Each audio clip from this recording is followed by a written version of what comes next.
Olá, meu querido, tudo bem? Tudo em paz? Estamos aqui, querido, mais uma vez para trazermos mais um estudo da parte de Deus, do Evangelho Eterno. Graças a Deus, estamos agradecidos ao nosso Eterno Criador por momentos tristes, mas momentos alegres também, né? Todos nós passamos por situações em nossa vida que às vezes a gente é preciso dar um time, né?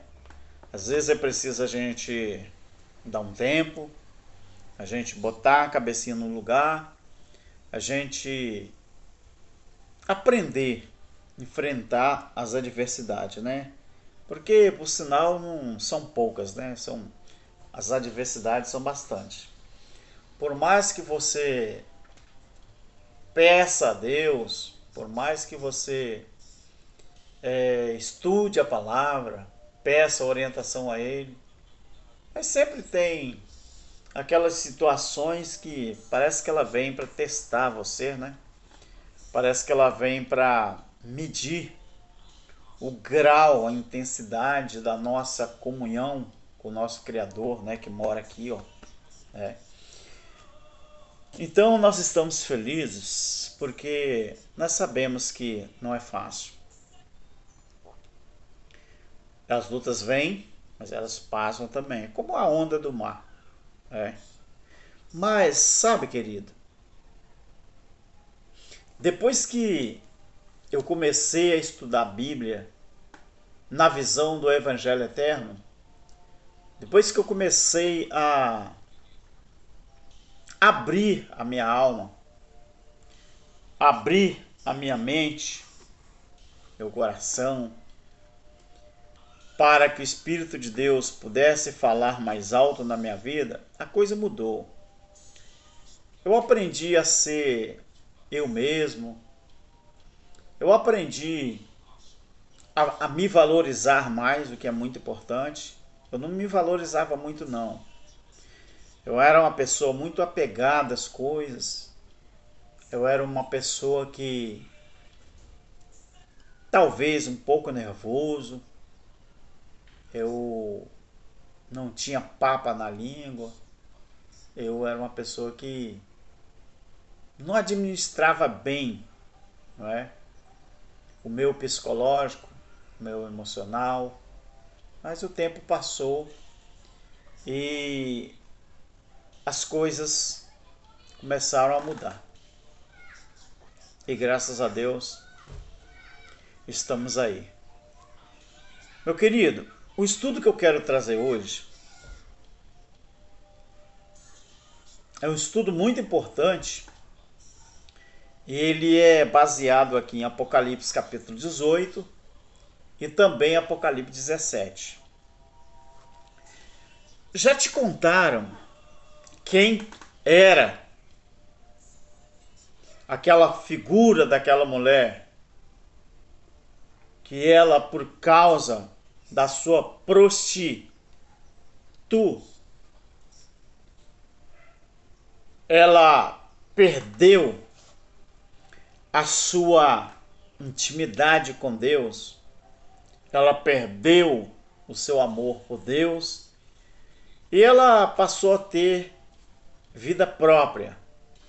Ela passou a viver uma vida totalmente fora dos planos do Criador.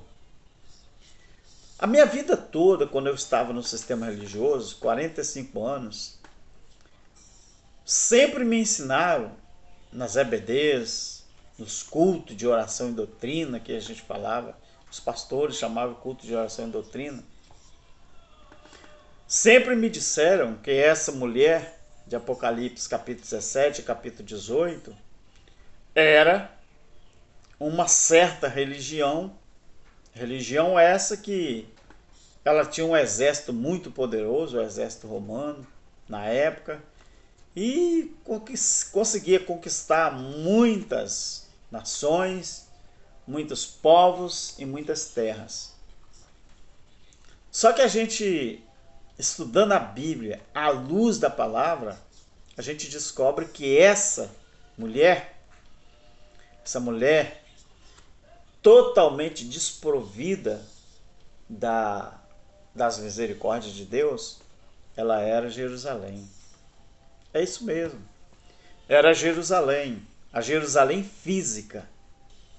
Era aquela Jerusalém, a capital de Israel, capital indizível, porque pela ONU, a capital de Israel ainda é Tel Aviv, né? A ONU não reconhece Jerusalém como a capital de Israel, reconhece Tel Aviv. Mas aquele país, aquela cidade, que lá em Hebreus capítulo 19, a partir do versículo 5, Deus, ele escolhe essa nação, escolhe esse povo para ser o povo peculiar dele aqui na terra. Mas olha só o que eu vou mostrar para você aqui. Apocalipse capítulo 18. Depois dessas coisas, vi descer do céu um outro anjo que tinha grande autoridade, e a terra foi iluminada com seu esplendor. Ele chamou com poderosa voz. 2 pontos, não esqueça disso. 2 pontos. Caiu a grande Babilônia, e se tornou morada de demônios e guarida de todo espírito imundo e esconderijo de toda ave imunda e detestável. Pois todas as nações beberam do vinho da sua ira, da sua prostituição. Os reis da terra se prostituíram com ela, e os mercadores da terra se enriqueceram com a abundância da sua luxúria. Essa aqui é a característica de como que estava a cidade de Jerusalém quando aconteceu o juízo do grande dia do ano 70 DC. Jerusalém, ela se encontrava dessa forma. Por que que o anjo chama ela de a mais desprezada mulher, a figura de mulher, entre todos? Por causa da sua luxúria, por causa da sua prostituição com os reis da terra. Aí eu quero trazer para você uma comparação, para você entender.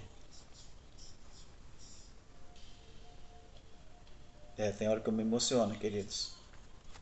Eu fico sozinho às vezes e eu fico pensando nas coisas. Muitas igrejas, muitas denominações, eles exigem que os seus membros levem os dízimos, não é? Para o pastor, para a sua denominação. É isso? Eles falam que o dízimo é do Senhor. E quem não levar o dízimo, dinheiro, poderá ir até para o inferno. Só que tem igrejas que eles pegam parte desse dinheiro, uma parte o pastor viaja pelo mundo inteiro, ele e sua família. Uma parte desse dinheiro é para pagar a prestação do carro do pastor, a prestação do apartamento, a prestação da casa, a prestação da fazenda. Igrejas menores, denominações menores, como eu participei de muitas congregações pequenas, que quando eu era novo meu pai mudava muito, né? Então a gente tinha que seguir. E cada cidade, cada bairro que a gente frequentava, sempre tinha que dar o dízimo, 10%. O que acontecia então? Muitas denominações até hoje, pegam parte desse dinheiro e compra carne, compra macarrão, compra arroz, compra feijão, compra farinha, compra verduras, hortaliça, e eles têm o hábito de fazer quentinha, marmitex, com o dinheiro que os dizimistas levou. E aquela quentinha, ela é vendida. Ela não é doada. Ela é vendida. Aqui na minha cidade tem muito disso. Igrejas evangélicas que faz quentinha para vender.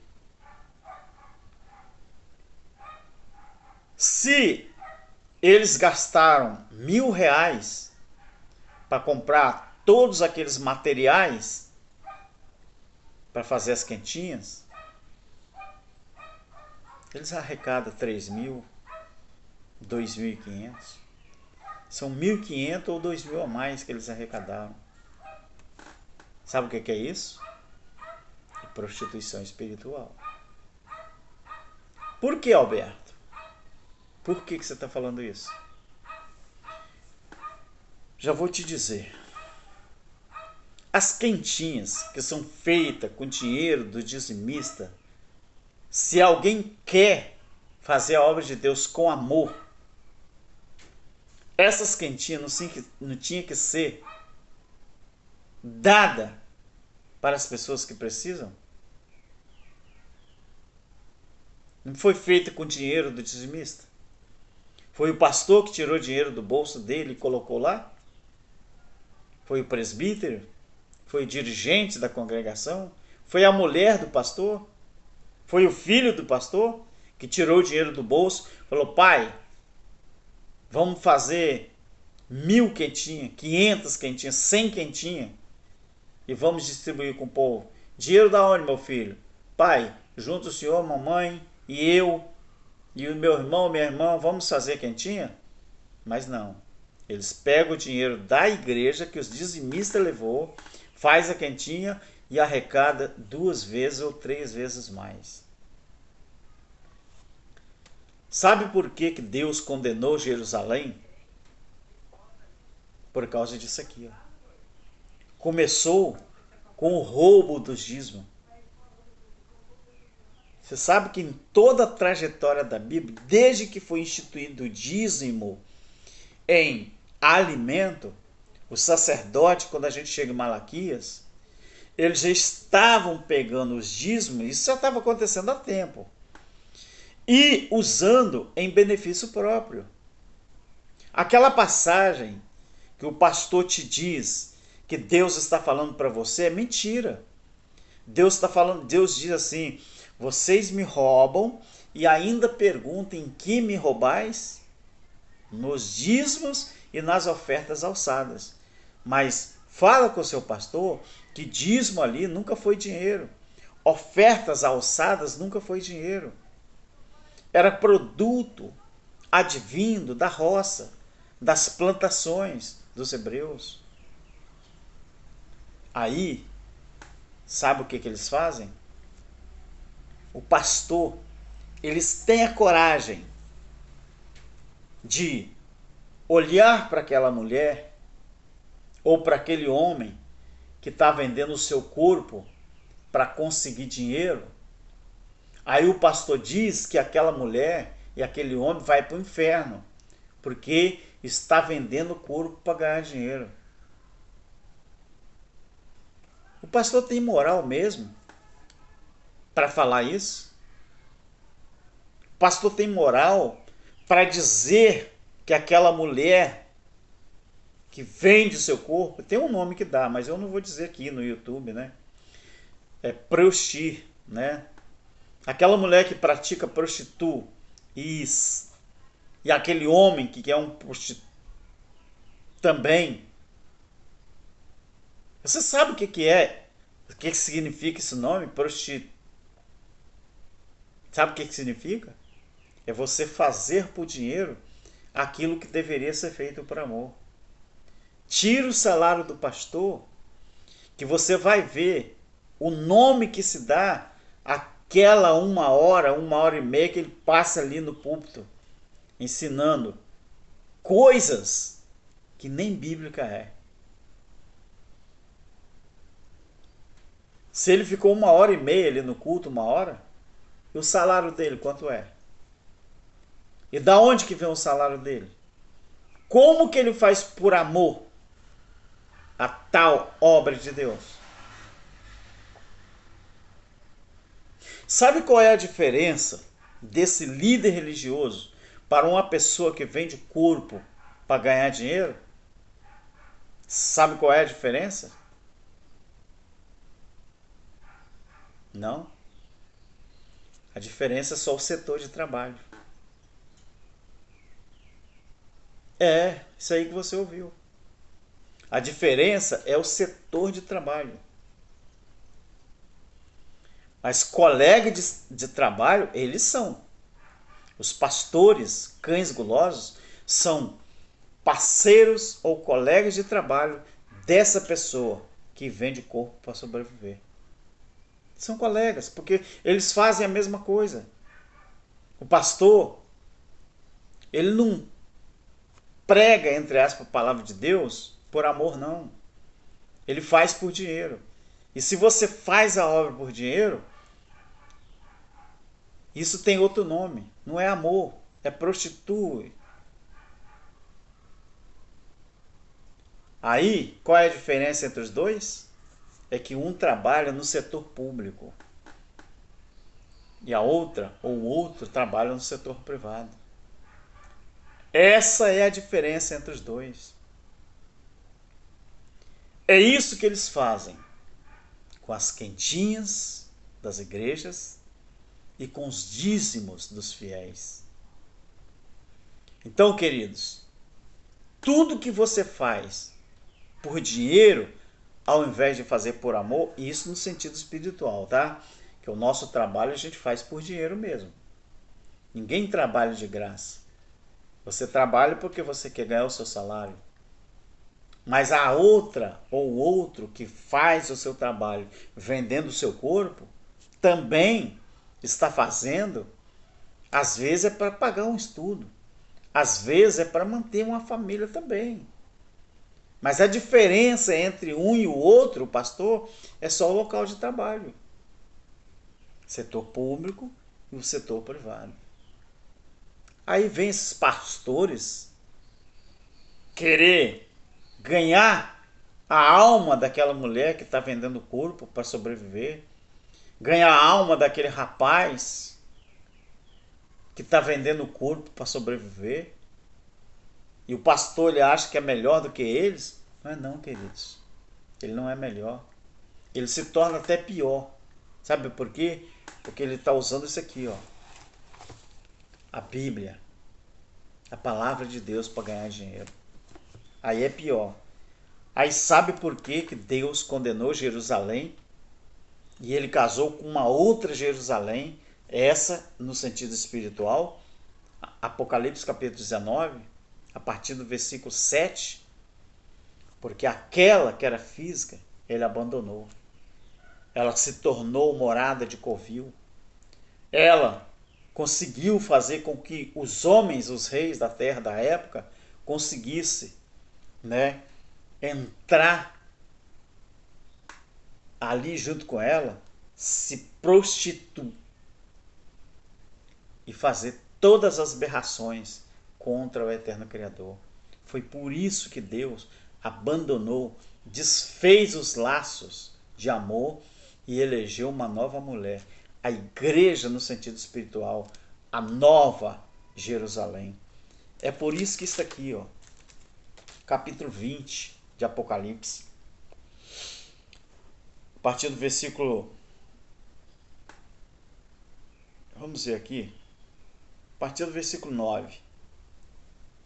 Então veio um dos 7 anjos que tinha as 7 taças cheias das últimas 7 pragas e me disse, falou a João, o anjo disse a João, vem, eu vou te mostrar a esposa, a noiva do Cordeiro.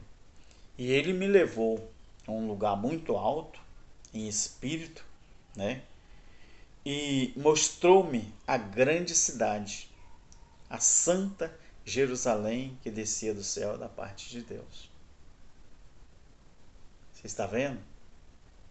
Jerusalém física, ela perdeu aquela pompa, ela perdeu aquele título lá de Êxodo capítulo 19. Ela perdeu aquele título. Agora, Deus casa com uma nova mulher. O casamento está em Apocalipse capítulo 9, capítulo 19, a partir do versículo 5. Quantas pessoas que não entendiam isso aqui? Aí, eles falam, os pastores, que quem não frequenta um templo religioso é desigrejado e não é cristão. Eu não sou crente, eu não sou um cristão. Porque cristão é seguidor de Cristo. Quem disse que eu sou seguidor de Cristo? Jesus de Nazaré foi uma manifestação de Deus. O Cristo ressuscitado foi uma manifestação de Deus.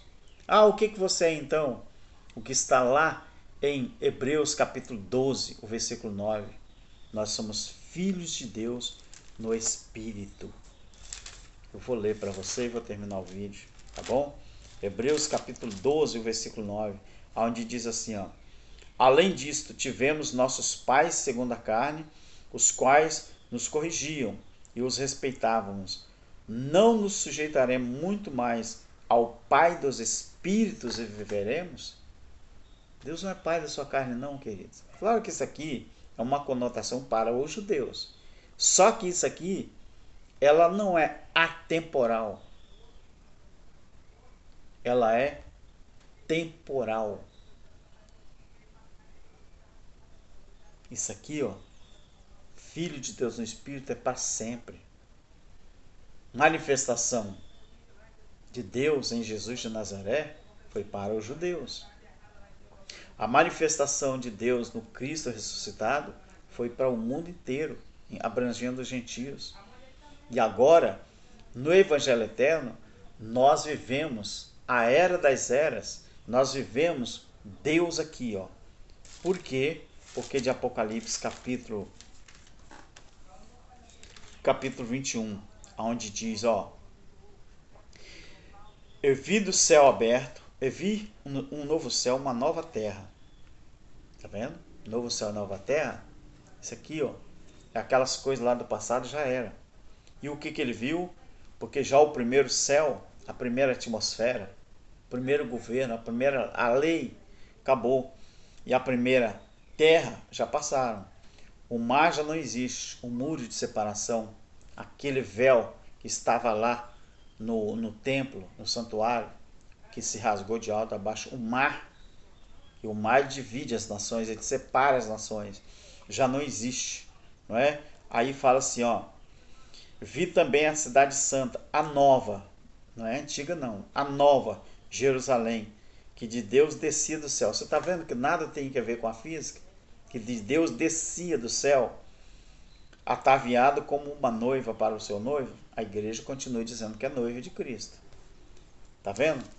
Olha aqui o casamento, Apocalipse 19, a partir do verso 7, onde fala assim, ó: regozijemo-nos e exaltemos, e demonstramos-lhe glória, pois são chegadas as bodas do Cordeiro, e já a sua noiva se aprontou.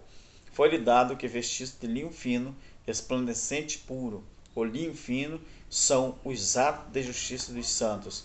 E disse-me: escreve, bem-aventurado aquele que são chamados a ceia das bodas do Cordeiro. E disse-me ainda: essas palavras são fiéis e verdadeiras.